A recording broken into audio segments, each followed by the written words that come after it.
Hello everyone! Hali kayo, samahan niyo ko at tayo ay tumambay dito sa tabing dagat para mag-relax. And yes, alam ba nating lahat na according sa psychologist, napaka gandang healing sa ating mental health ang tumambay sa tabing dagat. Kasi itong mga tiny waves na to, nagpapa-heal siya ng stress, super stress sa ating pag-iisip. So, yung pagtingin natin sa tiny waves, ramdam mo parang dinadala niya palayo yung mga isipin natin. And yes, totoo yan. So, yung pagtingin naman natin sa sky, yung pagpalit-palit ng iba't ibang image ng mga ulap at colors, alam nyo ba, number one, na nakakahil yan ng mga botherness. And yes, pinaglalawak niya ang ating pag-iisip. So, can you imagine kung tayo ay laging tatambay sa tabing dagat? Mahihil din yung mga pollute sa ating lungs kasi yung nai-inhale natin na moist from the sea, that is number one, medicine, naturally medicine to contribute to our lungs. Yes. So kaya naman ang dami niyang nahihil, 'di ba? Sa pagtambay lang sa tabing dagat. Yes. Alam niyo ang ganda-ganda, tingnan niyo. Alam nyo guys, talagang this place is my paradise. Yes, I call it paradise kasi wala itong gastos, no? Hindi na ako magre-rent ng cottage, hindi na ako magbabayad ng entrance, 'di ba? As a resort. Ito, tingnan nyo, pupunta lang kayo sa tabing dagat and look at the sky. Look at the colors. Awesome. O, diba? Ang ganda. Sobrang ganda talaga, guys. I really appreciate this much, no? Ang saya-saya ko talaga. Alam nyo, yung papalit-palit na kulay ng ulap, talagang nakakatanggal ng bigat, no? Ng dibdib. Tingnan nyo naman, oh. Tingnan nyo kung may ilang kulay meron yung sky. Ayan. At yung kulay ng sky, nagre-reflect siya sa tubig sa dagat. Napakagandang tingnan. Ay, nako. I wish na magaling akong mag-drawing at gusto kong i-paint ito. Gusto ko itong ilagay sa wall ko, no? Ihang mo lang sa wall mo, yung may pagka 3D ang pagkaka-paint niya. Ang ganda, lalo na itong area na to. Look at this. Ayan. I wish one day mayroong mag-gift sa akin ng ganito kagandang portrait. Ayan, yung parang ala 3D ang dating, no? Look at that.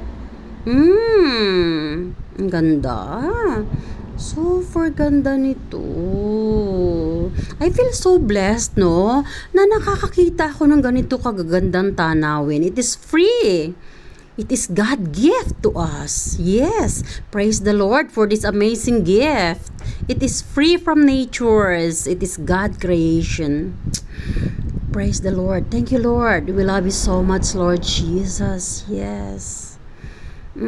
Kaya naman, alam nyo ba, talagang walang hanggang pasasalamat ang binibigay ko kay Lord. Especially, hindi lang sa buhay araw-araw, sa lakas ng pangangatawan, kung hindi itong mga simple things na to, no, na nare-receive natin. Hindi ko nga maintindihan kung bakit hindi na a-appreciate ng iba itong ganda na ito ng tanawin, di ba? Ang ganda-ganda niya. It is so precious. I love it. Yes. Alam nyo, kahit nung age 20s pa lang ako, gustong-gusto ko na talaga magtambay sa dagat. Actually, hindi ako mahilig sa mall. Alam nyo ba, tuwing weekend, saan ko dinadala ang family ko? Maliliit pa yung mga anak ko noon. Siyempre, may mga nag-aalaga sa kanila. Alam nyo kung saan yung hangout namin sa resort. Talagang dinadala ko sila sa dagat. Dumadayo kami, no? Lagi kaming out of town. Dinadala ko sila sa mga resorts. Yes. So, seldom time nagpupunta kami sa mall kasi I feel like so crowded, no? Going to the mall. So, nakakapunta lang ng mall yung mga bata pagkasama ng nani nila. Pero pag ako ang kasama nila, most of the time dinadala ko sila sa mga resorts and I let them know na those of these beauties, it is gift from the Lord. Yes. Kaya alam nyo ba, lumaki yung mga anak ko, especially yung youngest ko, no? He loves going to the sea. Yes. Gustong-gusto niya ring tumatambay, no? Along the sea. Gustong-gusto niya ring panuorin ang mga ito. Yes. Alam nyo ba, pag bata pa lang yung mga anak natin, tinuruan natin sila na mag-appreciate, every little things na gift ni God sa atin, they will grow with good heart. Yes. Siyempre, alam nyo ba, I admit naman na sa dalawang anak ko, magkaiba sila ng character, magkaiba sila ng behavior. But of course, both of them are my child, no? So, I love them both, yes. So, pero myself and my youngest, we have something in common sa mga gusto namin sa buhay, sa mga desisyon namin, yes. Especially once it comes to relaxation, gustong-gusto namin sa mga ganitong lugar. Ayan, yung mga tiny waves na yan, tingnan nyo, di ba? O, habang tinitingnan mo siya, parang inaanod pa palayo yung bigat na nasa dibdib mo. Yung stress na hindi na matapos, tapos yung pagod na overloaded na sa shoulder mo. Yung mga tiny waves na yan, no? Parang inaanod niya yung bigat na dala mo, no? At yung mga botherness mo, talagang kinakast out niya. And then ito naman papalit-palit na kulay ng sky, no? Ng cloud. Napaka-invigorating talaga. I have so many good words to say, but I'm speechless anymore. I love it. Look at my face. Yan yung hitsura ng super amazed talaga sa gift ni God. Ayan, maaring sa iba ay simple lang itong mga tanawing ito. Pero para sa akin, I really appreciate it so much. And I really praise God for this wonderful gift. Yes, thank you, Lord. I praise you, Lord. I put you up to the highest, O Lord Jesus. Yes, Lord.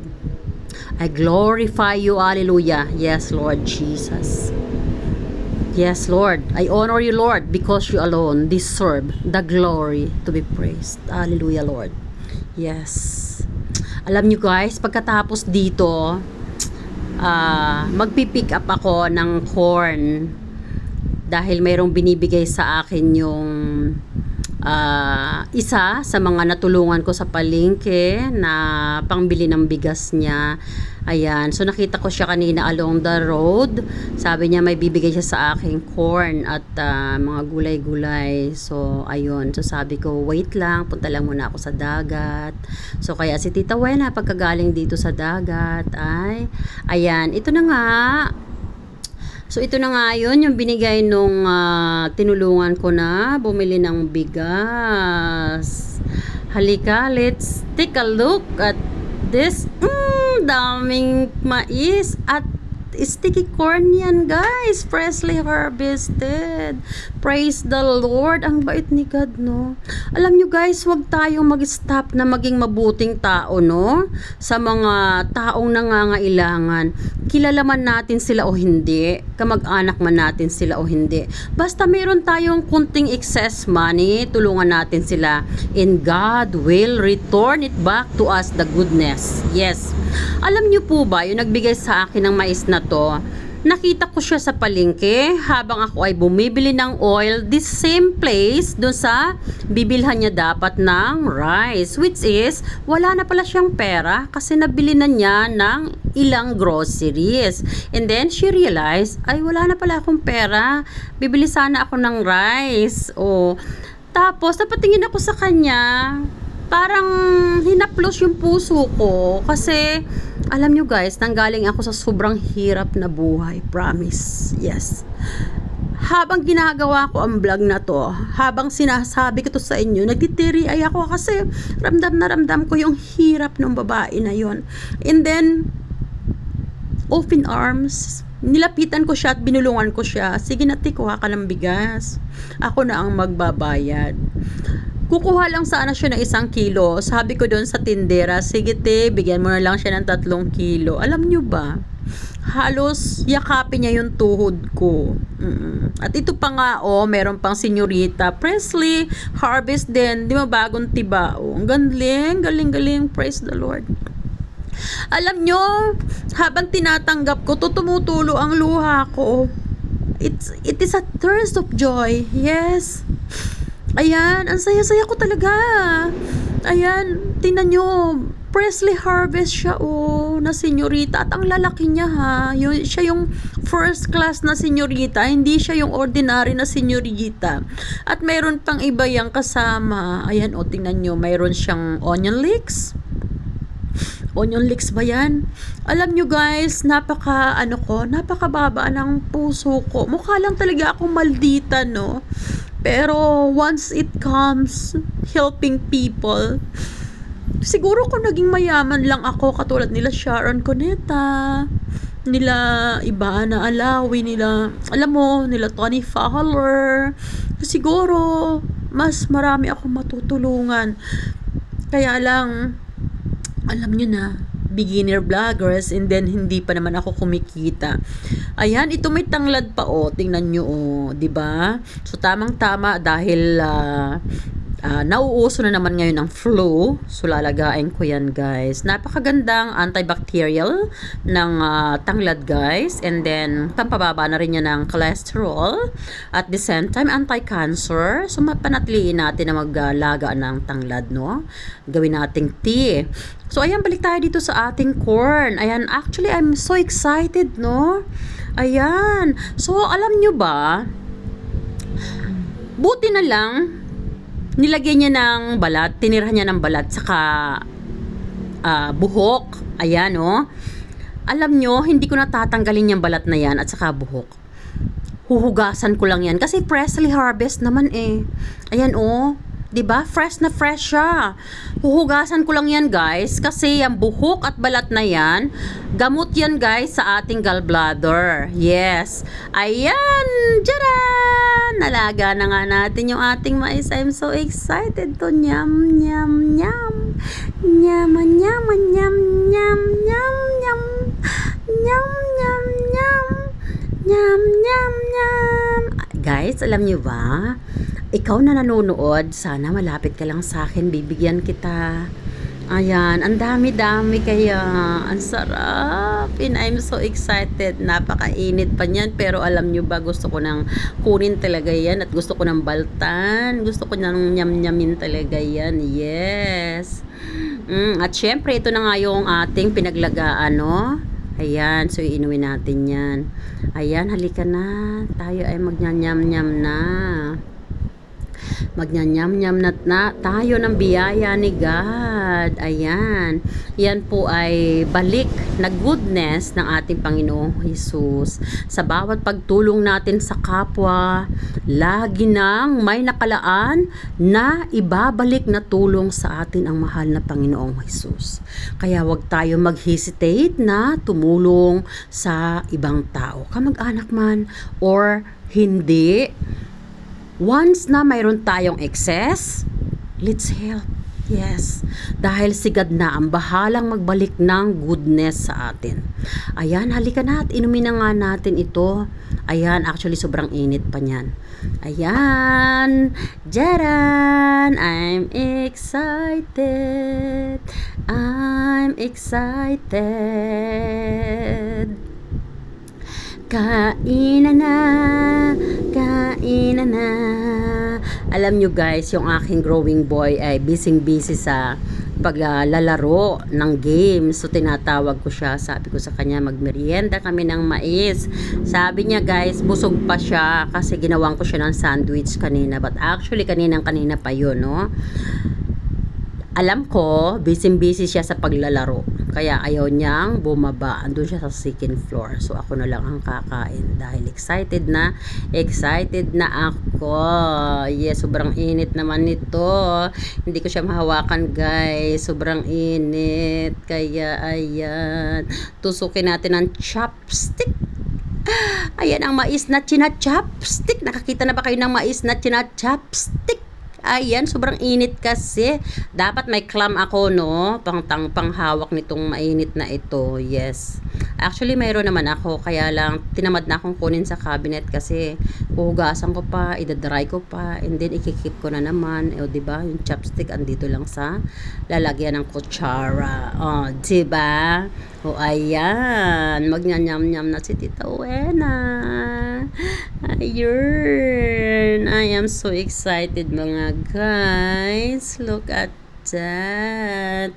Ayan, guys. Salamat na marami sa inyong panunood. Yan, ito na yung ating mais. Sobrang sarap. And I thank you so much for watching, everyone. At kung ikaw nga ay bago pa lang sa aking YouTube channel or ikaw ay napadaan sa aking YouTube channel, please don't hesitate to subscribe and hit the notification bell para sa mga next upload ko ay notified ka. Yes, I love you guys. At sa mga permanent supporters ko, let's keep going and support one another so we can grow all together. Yes, please share the video to make us gain more revenue, and don't forget to write down a little bit longer comment for my revenue. And of course, I will always do the same whatever action you did and my content. Yes, guys, if you write down a comment, I encourage you guys to write down a little bit longer and write down a differently comment so that will help us to gain more revenues. Yes, and of course, if you notice, when I write down a comment onto your post, I never write once. I write more than 5 times comment because I want you to gain more revenue. Yes. And lagi kong tinatapos na panoorin ang mga videos pag ako ay dumadalaw sa mga bahay nyo dahil mas malaki kasi yung nagigain na revenue pag tinatapos panoorin yung content. Yes. And then plus multiple comments, you will definitely gain revenues. Yes. Kaya naman, Tita Wena always saying, I love you all. At ito nga, naiinom ko na yung sabaw, di ba? Ayan. At meron pa dito ilang piraso. 6 pieces. Ayan. So, yan naman ay tira ko para sa aking growing boy. Ang dami ko nakain, no? Tingnan nyo. Look at that. Wow. 8 pieces. Yes. Dami, 'di ba? O, di bumburondat si Tita Wena, 'di ba? Happy tummy. Happy tummy. At ganyan nga kasaya si Tita Wena pag happy tummy. Happy tummy. Happy tummy. Guys, sana kayo ay masaya din na katulad ko at sana ay nakaka-receive din kayo ng blessings in abundance from above. Thank you so much for watching. I love you all, guys. Bye. God bless.